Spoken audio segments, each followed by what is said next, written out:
and welcome to Evolve Business with Boatema Boateng. I'm your host, Boatema Boateng. I'm a lawyer and I'm passionate about seeing businesses grow and thrive. So tonight we'll be discussing director misconduct, breach of duty and trust. We are going to be joined by lawyer Kwabena Nimakoh. Okay, so I'm going to allow him in right away and then we could go ahead. Whilst we're waiting for KG, special thanks goes to Chic by Silver, our proud sponsor for this beautiful, they are so good to us, they're always providing our outfits, but tonight I'm especially grateful for this beautiful kimono that I got from them. So, hello. I can hear you. Can you hear me? Yeah, it's better. Lovely. Welcome to Evolve Business with Boatema. Thank you. Thank you for having me tonight. Lovely. So tonight we'll be discussing director misconduct, as you know, and I'll just go straight into reading topic, and then we could just dive right in. I don't know what is happening here. I am trying to get our screen.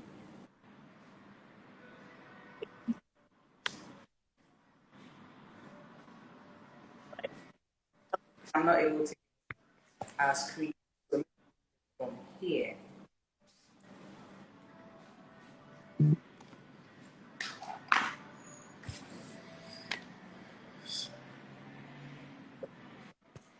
So we have a letter from Nanama, and here it goes. Dear Evolve Business, I am the director and majority shareholder of my company. I just found out that one of the directors on my board has opened the bank account in the name of my company. The opening of the bank account was without our consent, and the opening of the bank account was without our consent or knowledge, and he uses the funds he collects from customers to his personal gain. He has never given a dime to the company. When I approached the bank, I found out that he forges my signature anytime he needs to withdraw money from that account. I also found out that he's a shareholder and sits on the board of directors of our competitors. Okay, I somehow blame myself because I didn't know this man much when I appointed him to be a director. He came highly recommended by my pastor as having experience in my industry. He never told me that he had a relationship with my competitor. What can I do to rid myself of this man and to make sure that he doesn't do this to anyone else again? Okay, so KG, this just brings to mind some form of breach of director's duties, right? Yes, it does. Okay. The question, I won't say question, what Nanama brought up it's quite loaded. It has a lot of issues, which after we have resolved, will take us into some education on director's duties and misconduct. So I see a lot of like I earlier said, a lot of issues that Nanama's scenario poses. So first of all, let me say, when we talk about misconduct, we are talking about any action of a director which is in breach of the director's duty, his responsibility, or standard of a standard of conduct expected of a director. That's what misconduct essentially means. So when you look at the law, there are certain obligations on a director has to comply with, to start with. Okay, I don't know how you'd want us to do this. If you want me to give a general overview of that, or you want me to delve straight into some of the issues raised by the question. Okay, so we can look at first of all, what Nanama is saying. She's saying that she's just discovered that one of her directors has opened a bank account and been collecting monies from the company, naming it to be for the company and using the money for whatever she wants, whatever he wants. So that's where can we play? Okay, we can start from there and then we can look at the general duties of directors. Okay, so this is first of all, by opening an account and forging somebody's signature, another director's signature, in itself, the forging itself is a criminal act, which is yes, when convicted, you face I think it's a felony. And then as a director, you have an obligation towards the company to act within the confines of what the constitutive document of the company says, which usually we used to call them regulations, what the regulation of the company says and what the act says. Now, if a company acts through its board of directors, members in the general meeting, and then there are certain responsibilities and roles which the law gives reserved for certain organs of the company. Let me use the word organs for how the company act. If a director has no authority to open an account and he does so, that's a breach of his duty. It's a clear misconduct.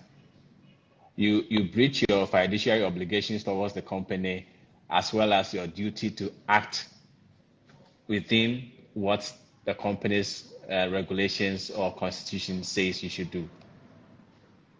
So that's the first part of the question. So, I mean, generally, directors owe fiduciary obligations to the company, right? So that that's the directors of in the position of and trust, and so directors are required to act in good faith when they towards are the company. Towards the company, whether or not Yes. they are acting.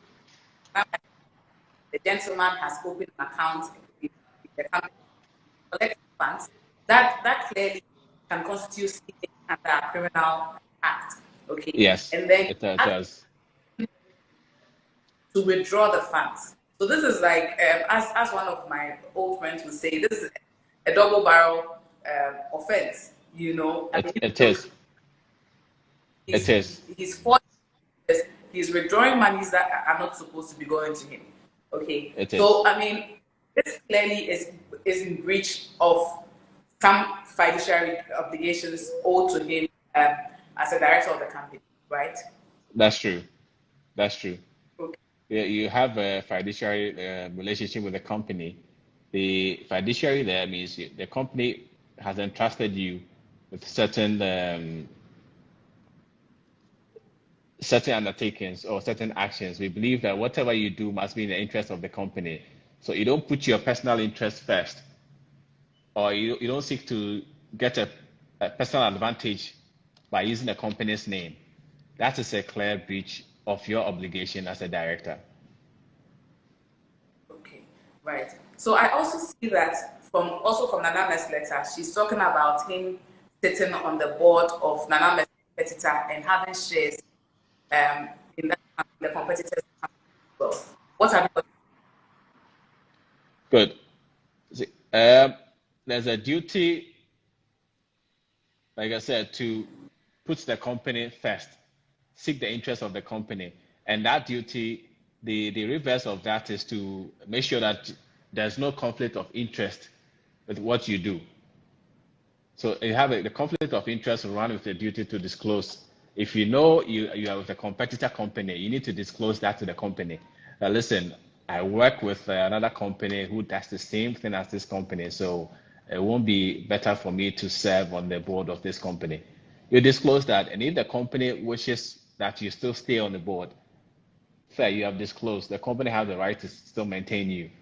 That's the company's. But if you don't disclose, then you breach that duty of disclosure. And in that sense, practically, you can't be seen to put the interest of the company first. Because what if you are competing for the same tender or bid? obviously you'll be conflicted as to which company you would want to go for, and then being a shareholder in another company where you ultimately get more money in terms of dividends at the end of the day, you would want to bid with that company. So that in itself is a misconduct by the director. So an interesting thing that Sanama said in her letter is that he knew this man from everywhere. He came highly recommended. And I think this is happening every day in our society. People sit behind, and it happens both ways, both to the people who are appointed, the directors, and the directors themselves who are also allowing themselves to be appointed on businesses or companies that they have no relationship with what they are themselves. So people are just getting appointed as directors. They don't know anything.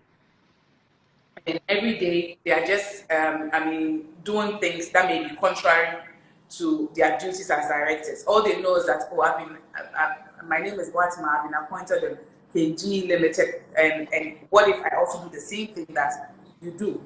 So that would be inadvertently even breaching directors' duties without even knowing it, right? At some point I lost you as a breaking Okay, transmission. Yes, okay, if you can all come right. again. So, yes, what I'm saying is that Yes, um, they said that she didn't know this man from anywhere, and that it was her pastor who introduced him to recommended. her. I Right. recommended, and just the board. Now, what else? This is just my observation.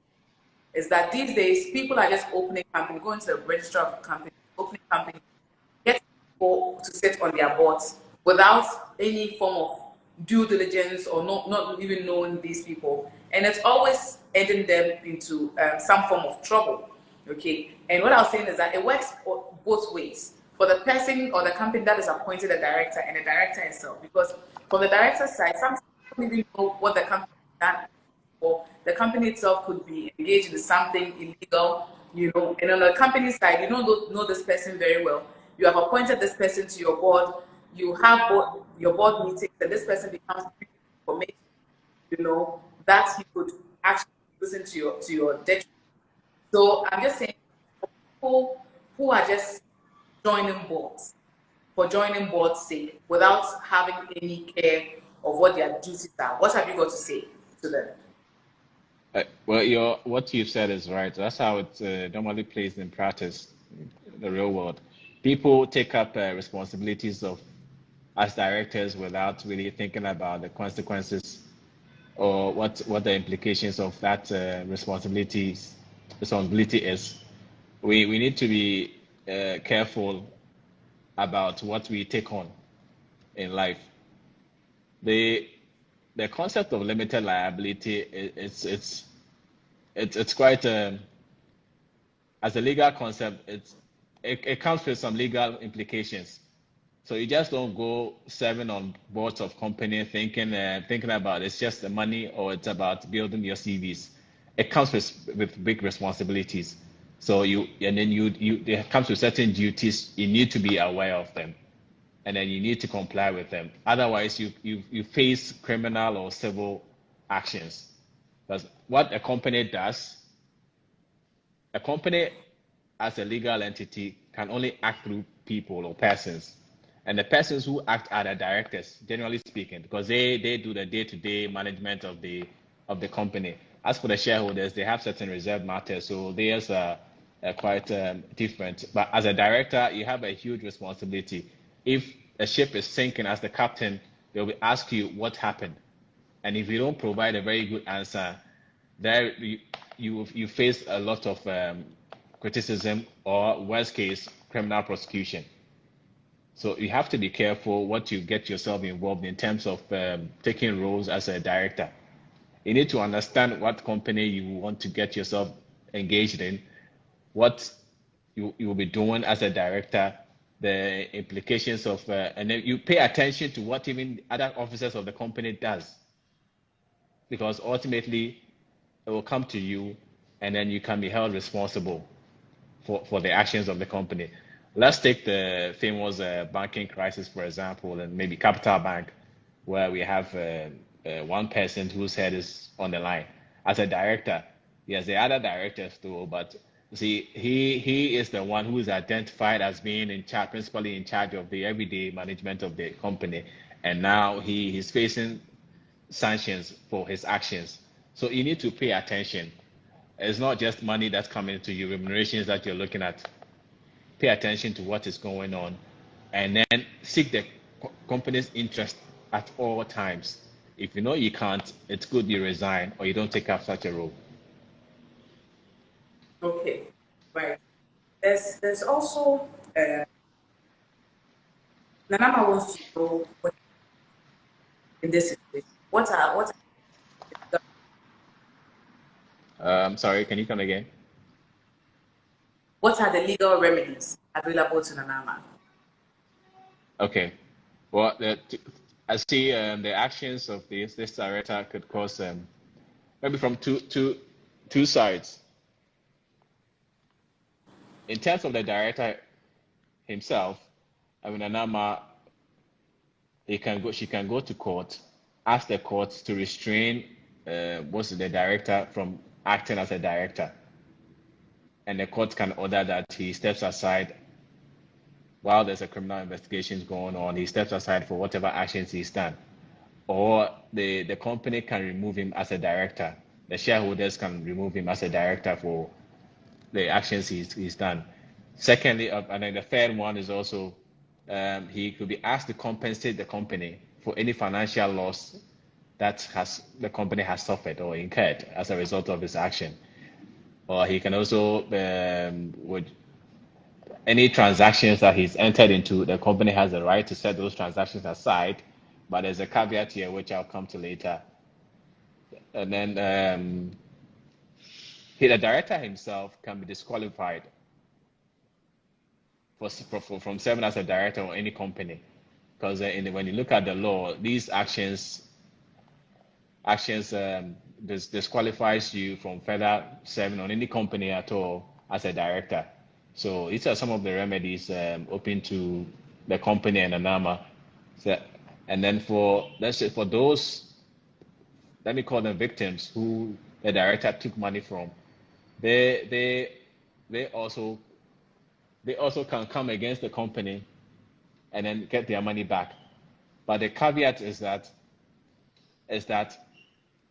if the company, you've dealt with an employee or an officer of the company who did not have authority to act. Let me say this carefully. If you've dealt with an officer of a company who did not have authority to act, the fact of dealing with the officer or the fact of the absence of authority doesn't make the act in itself or whatever that will come out illegal. What it means is that the contract will stand. But then if your position is such that you knew about the person, you knew that the person who you were acting with or dealing with did not have authority to act, such a contract cannot be enforced. In simple terms, supposing an ex-employee of the company dealt with this director, provided money to this director, knowing that this director did not have authority to be collecting money, such an ex-employee cannot come in and say that the director took my money, or I had a contract with this director, so I'm enforcing it. Such a contract won't stand. Okay. And then secondly, because you had knowledge that the director did not have that authority to act. So the warning is that if you know an officer hasn't got authority to act, you know about it, and you still go ahead and enter any transaction, do any transaction with such a person, that transaction can be nullified. It will be voidable. It will be void. It won't stand in law. And whatever you gain in the end, you can't enforce it anywhere. Okay. So if I understand you correctly, what you're saying is that in a situation, you will look at it two ways. One, from the customer who doesn't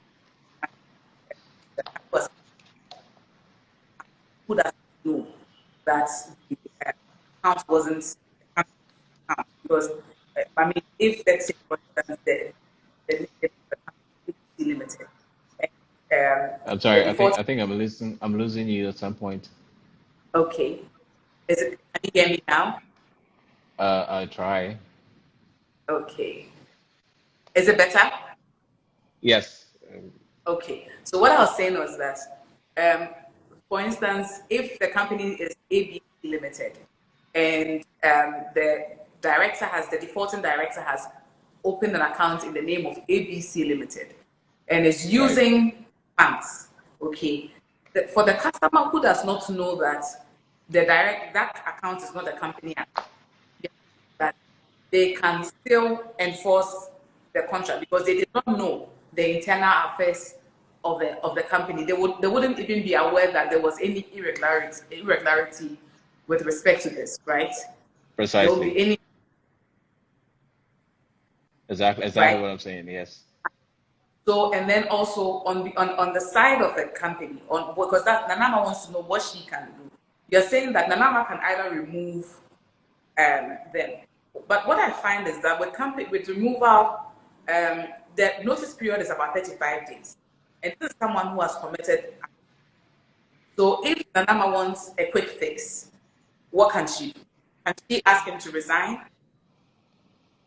So asking the director to resign, you see, the directors are appointed by the board.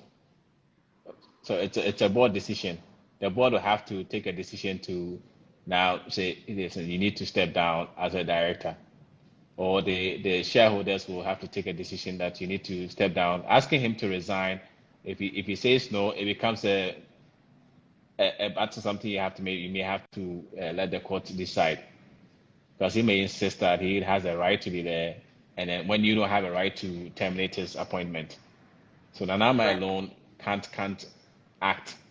Nanama says she's the majority shareholder. We know that Nanama cannot force him to resign. But wouldn't it be a good first step? Ask him to resign whilst reporting to the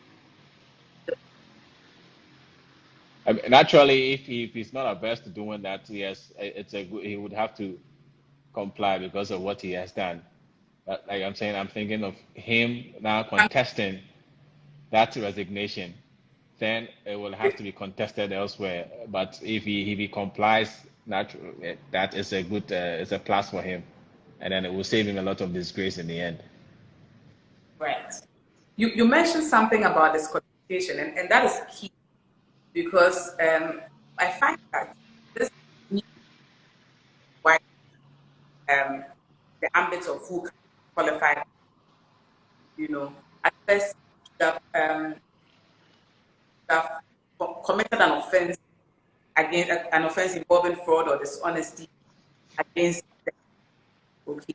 But now they are saying that the New Companies Act has kind of widened it, Yes. that whether convicted of the offense, your conduct would that will constitute an offense of fraud or dishonesty. The company can apply to courts to have you disqualified, and the disqualification actually applies to all the companies in which you stand as As a director. director. Because yeah, what do you have to say about the new provision? Like you said, this is a wider ambit of the old law.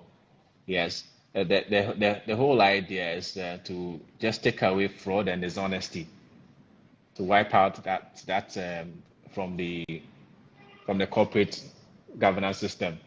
We've seen that a lot of directors would use their position for personal advantage, and it will usually involve these kinds of things, fraud or dishonesty.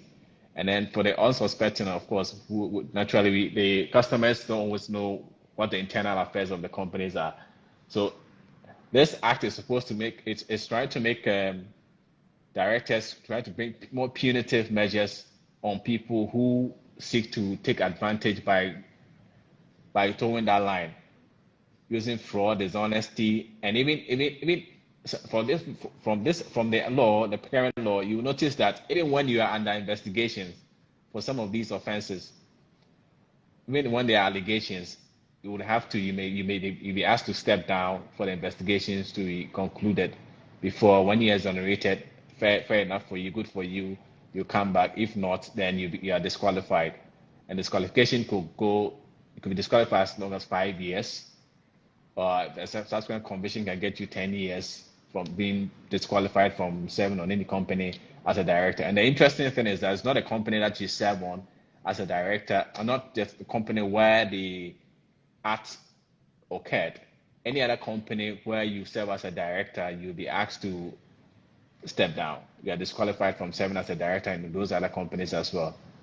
So people with their vocation as director, serving on many boards, if you think about your action in one company, it will affect your role in the other company, even if you have not intentionally or unintentionally done any action there. Right. So we are coming to the end of our show. Our time is almost up, and I want to ask of Nanamas out there, people who have appointed directors who have become albatrosses around their neck, they don't know what to do with them. What advice do you have for such people?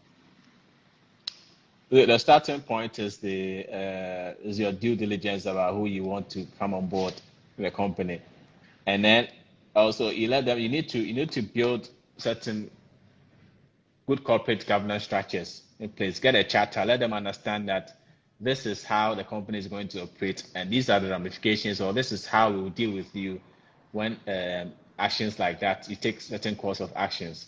They will understand from the beginning, they will comply. But you leave it open for their own judgment and discretion. That is where there will be a lot of issues coming up with them. And then if you have such directors like that, I mean, my advice to you is think of removing such directors through the removal procedure. You can have a meeting and say, listen, you've done well, we can no longer work with you again. And then get somebody who you feel or you think you can work with or can do the job or hold that position. Thank you so much. That's so Thank you. I'm sorry? I mean, you cannot appoint a director without knowing that person well. No. Right? Make sure that you've conducted your due diligence. Make sure that you have a board charter. Don't leave it to the imagination of the person you're appointing to decide whether or not their conduct will affect. And don't assume that everyone knows what their duties as directors will be. So make sure that before you appoint any director, you know, and the director also knows what they are going to be appointed for. AG, we cannot thank you enough. And I mean, as usual, we thank our proud sponsorship by SIBA for her sponsorship and for providing us with all lovely Afrocentric pieces every week. And for viewers who joined us tonight, thank you. Those who will watch later, thank you. Keep coming back, and don't forget to like, share, subscribe. You can subscribe to our YouTube channel. Go on and then watch at your leisure. Thank you very much, guys. Thank you. Thank you. Thank you, KG. It's been great. Thank you for having me. Whatsoever. Thank you. Have a bye-bye. Bye.